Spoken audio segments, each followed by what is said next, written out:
시편 116편 1절부터 19절 본문을 가지고 그리스도인의 고난을 맞이하는 방식이라는 제목으로 말씀을 전하도록 하겠습니다. 시편 160편은 고난 속에서 하나님의 도우심을 경험한 그리스도인이 적은 시라고 할 수 있습니다. 이 시편의 저자는 무명이라고 되어 있는데 우리가 온전히 알 수는 없지만 어떤 학자들은 히스기야가 저자라고 보기도 하고요. 또한 어떤 학자들은 다윗이 이 시편의 저자라고 보기도 합니다. 우리가 잘 알고 있는 칼빈도 이 시편의 저자를 다윗으로 봅니다. 또한 알렉산더라고 하는 유명한 신학자는 이 시편이 교회가 체험한 구원을 찬송한 것이라고 그렇게 표현을 했습니다.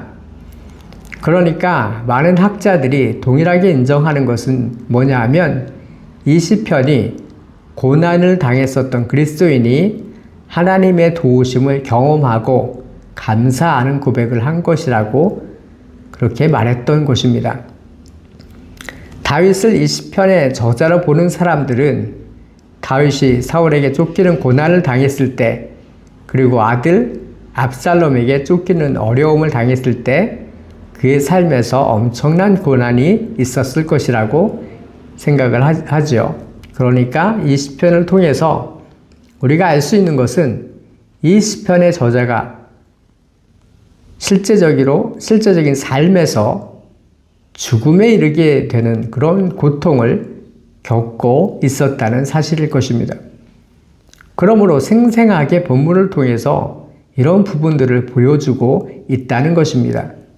절절한 이 시편 저자의 마음의 고백이 다 느껴지는 것이에요.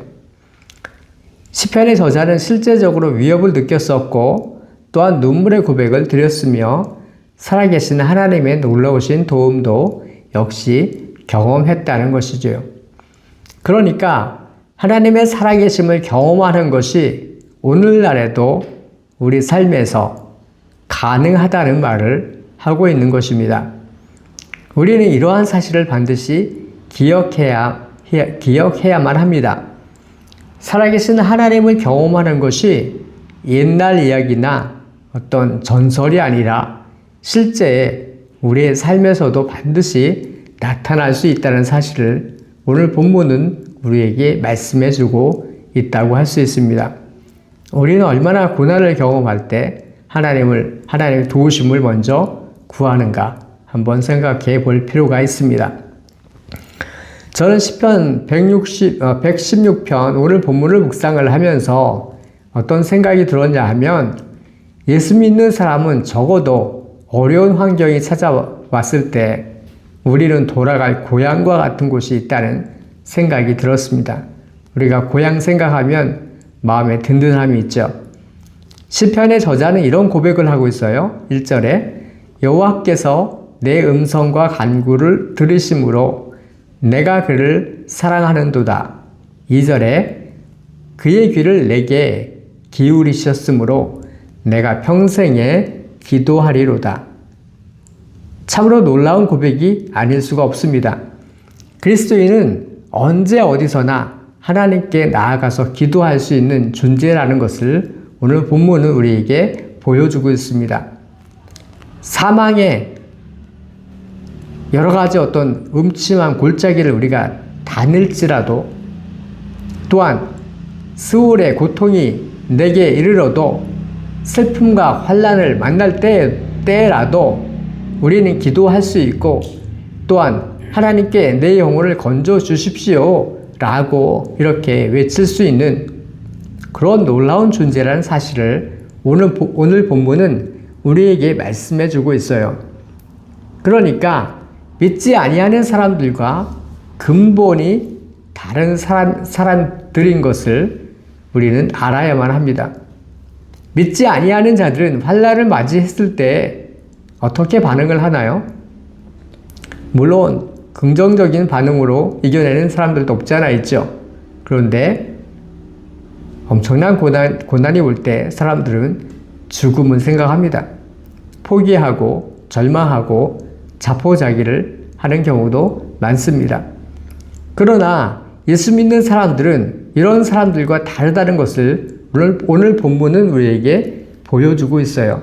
그러니까 예수 믿는 사람과 믿지 아니하는 사람을 구분하는 기준이 있다고 한다면 저는 어려움을 당했을 때 어떻게 대처를 하는가 그런 모습을 자세히 살펴보면 분명히 차이점이 있을 수 있다고 생각을 합니다. 예수 믿는 사람은 하나님께 나아가서 죽으나 사나 살려달라고 할 수 있어요. 외칠 수 있어요. 때로는 우리가 주님 앞에서 뻔뻔해질 필요도 있는 것 같아요. 하나님의 백성들이 어떤 특권이 있는 자들인지 오늘 본문은 우리에게 말씀해 주고 있습니다.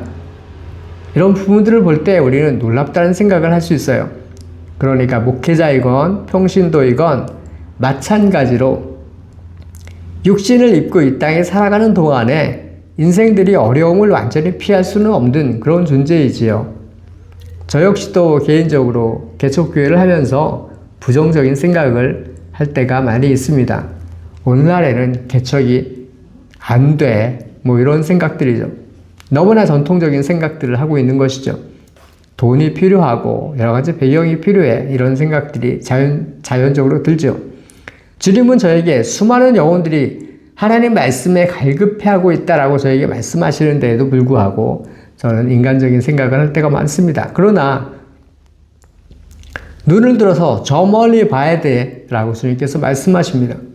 어떤 날은 또한 주님이 나를 도우신다는 생각이 들 때는 하늘을 날 것만 같은 생각이 들기도 해요. 그때는 누가 뭐라고 해도 당신들 다 나와. 다 덤벼. 내가 상대해 줄게.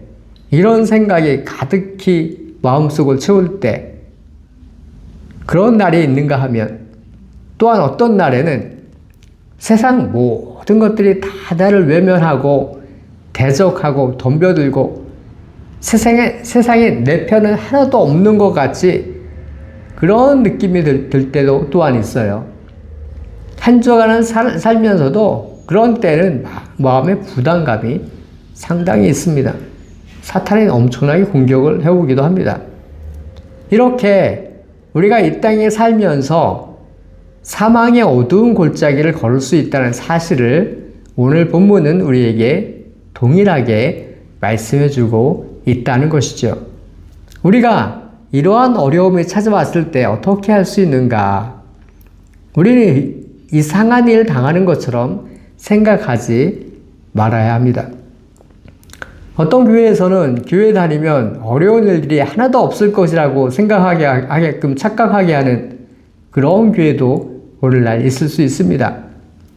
그래서 이상한 시험이 찾아오면 이상한 일을 당하는 것처럼 사람들이 여겨요. 어떤 사람들은 예수 믿으면 만사 형통의 복을 받는 것처럼 그렇게 믿고 있어요. 그러나 현실은 그렇지가 않습니다. 오늘 본문을 살펴보십시오. 그러므로 잘못된 환상에 사로잡히면 더 크게 어려움을 당할 수도 있는 것이죠. 성도의 삶을 살 때 우리에게 사단의 시험도 있을 수 있고요. 또한 여러 가지 물질과 건강의 위험도 우리 가운데 찾아올 수 있는 것입니다. 오늘 본문이 첫 번째 우리에게 보여주고 있는 것은 그리스도인은 기도로 하나님께 나아갈 수 있다는 사실을 분명하게 말씀해주고 있습니다. 하나님은 우리의 기도에 귀를 기울이시는 그런 존재이십니다. 그러므로 언제나 기도할 수 있는 존재입니다. 우리가 반드시 기억해야 할 것은 불신자들은 극단적인 생각도 하고 부정적인 생각을 하지만 우리는 믿는 곳이 있다는 것이에요. 사방팔방 다 막혀 있어도 하늘은 뚫려 있다는 의식을 우리가 가져야 합니다. 이 믿음이 우리를 살리는 것이죠. 그러므로 주님께 나아가십시오. 그리고 우리의 어려움을 털어놓으십시오. 물론 본문이 단순하지만 굉장히 단순하죠. 그러나 이 사실을 우리에게 말씀해주고 있는 것입니다. 너무나 단순하지만 그럼에도 불구하고 너무나 중요한 말씀을 우리에게 하고 있는 것입니다. 어린아이가 부모님께 나아가서 필요를 요청하듯이 하나님의 백성이 하나님께 나아가서 뭔가 요청하는 것은 너무나 자연스러운 것이에요. 돌아갈 고향이 있는 것이 얼마나 우리의 삶에 있어서 든든한 지원군이 되는지 모르는 것입니다. 이렇게 기도하다 보면 어떤 일이 벌어지는데요. 우리 자신이 어떤 은혜를 받은 존재인지 우리가 알게 되고 내가 하나님께로 받은 그 구원이 예수 그리스도를 믿음으로 받은 이 놀라운 구원이 얼마나 대단한 것인지 알게 된다는 것입니다. 13절, 14절에 보시면 내가 구원의 잔을 들고 여호와의 이름을 부르며 나는 나의 서원을 여호와께 갚으리로다 이렇게 말하고 있습니다. 놀라운 사실들을 하나님께로부터 배우는 그런 시간을 우리가 기도 시간으로부터 배우게 됩니다. 그러니까 기도하기 위해서 하나님께 나아가는 과정이 쉽지 않은데요. 일단 하나님께 기도하기 위해서 나아가면 그때부터 쉬워진다는 사실을 오늘 본문이 우리에게 가르쳐주고 있어요. 그때부터 하나님의 도우심이 우리에게 주어지는 은혜를 우리는 누릴 수 있는 것입니다. 자기 자신이 어떤 정체성을 가진 사람인지 기도를 통해서 알 수가 있는 것입니다. 놀라운 구원을 받은 자로구나. 또한 내가 주님 앞에서 헌신한 사람이로구나 라는 사실을 이 시인이 알아채기 시작했다는 것입니다. 나의 서원을 갚을 것이다. 예수를 믿을 때 또한 세례를 받을 때 내가 그리스도의 군사로 헌신을 할 때 많은 사람들 앞에서 주를 믿겠노라고 주님께 헌신하겠노라고 고백을 했었지. 내가 그런 존재였었구나. 이런 사실들이 새록새록 생각이 날 수도 있습니다. 우리의 신앙 고백이죠. 그러면서 생각이 나는 것은 내가 어려워도 인내로서 내가 지금 서 있는 곳에서 내가 지금 주님을 섬기는 그곳에서 주님을 섬겨야 하겠구나. 한 사람의 지체로서 공동체를 섬겨야 되겠구나. 그리스도의 몸인 교회를 섬겨야 하는 것이로구나. 라는 사실을 자연스럽게 깨닫게 된다는 것입니다. 부르신 곳에서 주님 앞에서 좀 더 함께 봉사해야 되겠구나. 이런 사실을 주님이 우리에게 내적으로 알려주시는 것이에요.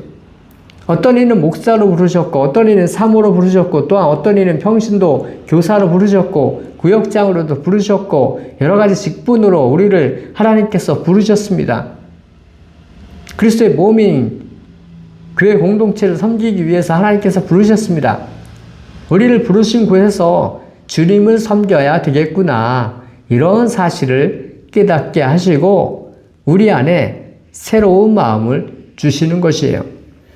기도할 때 우리가 누구인지 알게 하시고 우리의 마음을 주님께 고백하며 도움을 요청할 때 주님의 도움이 우리 안에 주어질 때 사실은 정확히 말하면 환경이 많이 바뀌는 것이 아니라 그 고통이라는 환경을 대하는 우리의 태도가 바뀜으로써 어려움을 버틸 수 있는 그런 힘을 하나님께서 공급해 주신다는 사실입니다.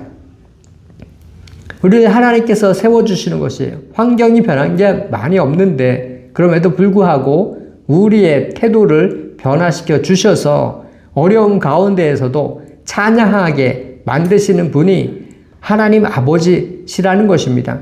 놀랍지 않습니까?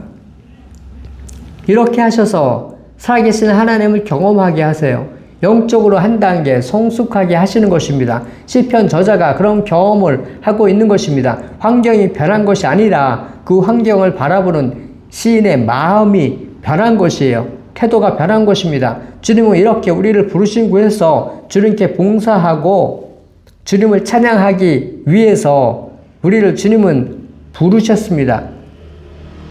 물론 우리가 이 땅에 사는 동안에 어디에 있으나 육신을 입고 살아가는 동안에 어려움이 있을 수 있지만 불평하면서 사느냐 아니면 그럼에도 불구하고 감사하면서 사는가, 이것은 삶의 태도가 완전히 다른 것이라 라고 할 수 있습니다.